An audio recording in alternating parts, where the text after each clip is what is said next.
Night shift ಮುಗಿಸ್ಕೊಂಬಂದು ಮಲಗಿರೋ ನನಗೆ ನಮ್ಮ chief ಕಾಲ್ ಮಾಡಿ ಸೆಕೆಂಡ್ ಶಿಫ್ಟ್ ಬರಬೇಕು ಅಂತ ಹೇಳಿದರು. ಸೊ ಓಕೆ ಡನ್ ಅಂತ ಹೇಳ್ಬಿಟ್ಟು ಏರ್ಪೋರ್ಟ್ ಕಡೆ ಬಂದೆ. ನನಗೆ ಸ್ವಲ್ಪ ಜನ ಇನ್ಸ್ಟಾಗ್ರಾಮಲ್ಲಿ ಮೆಸೇಜ್ ಮಾಡಿದರು, bro how to get airlines jobs, any jobs in airlines ಅಂತ. ನಾನು ಏರ್ಪೋರ್ಟಲ್ಲಿ ವರ್ಕ್ ಮಾಡ್ತಿದ್ದೀನಿ as a electrical maintenance engineering ಡಿಪಾರ್ಟ್ಮೆಂಟಲ್ಲಿ. ಸೊ ನನಗೆ ಏರ್ಲೈನ್ಸ್ ಬಗ್ಗೆ ಅಷ್ಟೊಂದು ಮಾಹಿತಿ ಗೊತ್ತಿಲ್ಲ. ಬೇಸಿಕಲಿ ಅದಕ್ಕೆಲ್ಲ ಕೋರ್ಸಸ್ ಇರುತ್ತೆ, ಅದೆಲ್ಲ ಕಂಪ್ಲೀಟ್ ಮಾಡಿಕೊಂಡ್ರೆ ನಿಮಗೆ ಪ್ಲೇಸ್ಮೆಂಟ್ ಹಾಕ್ಕೊಡ್ತಾರೆ. ಬನ್ನಿ ನಾನಿವತ್ತು ನಿಮಗೆ ರನ್ವೇಯಿಂದ ಫ್ಲೈಟ್ ಟೇಕ್ ಆಫ್ ಆಗೋದು ತೋರಿಸ್ತೀನಿ. This is air traffic control. You're cleared for takeoff. Flight attendants, prepare for takeoff, please.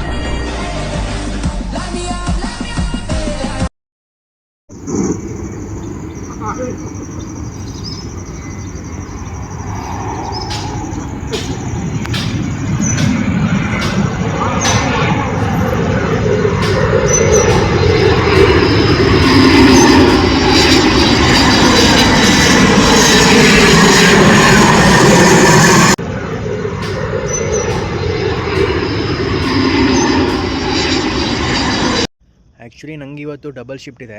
Second shift ಮುಗಿಸ್ಕೊಂಡ್ಮೇಲೆ ನೈಟ್ ಶಿಫ್ಟ್ ಕಂಟಿನ್ಯೂ ಮಾಡಬೇಕು. T2 ಅಲ್ಲಿ ಫ್ಲೈಟ್ ಪ್ಯಾಸೆಂಜರ್ಸ್ಗೆ ಒಂದು ನೋಟಿಸ್ ಹಾಕಿದ್ದಾರೆ. Akasa air, IndiGo, SpiceJet passengers terminal 1ಗೆ ಹೋಗಬೇಕು ಅಂತ ನೋಟಿಸ್ ಹಾಕಿದ್ದಾರೆ. ನಾವು ರಾತ್ರಿ 2 ಗಂಟೆಗೆ ಇಲ್ಲಿಂದ T1ಗೆ ಹೋದ್ವಿ. ಅಲ್ಲಿನೂ ಗೊಂಬೆ ಕೂಡಿಸಿದರೆ ನೋಡ್ಕೊಂಬರೋಣ ಅಂತ ಹೋಗಿದ್ವಿ.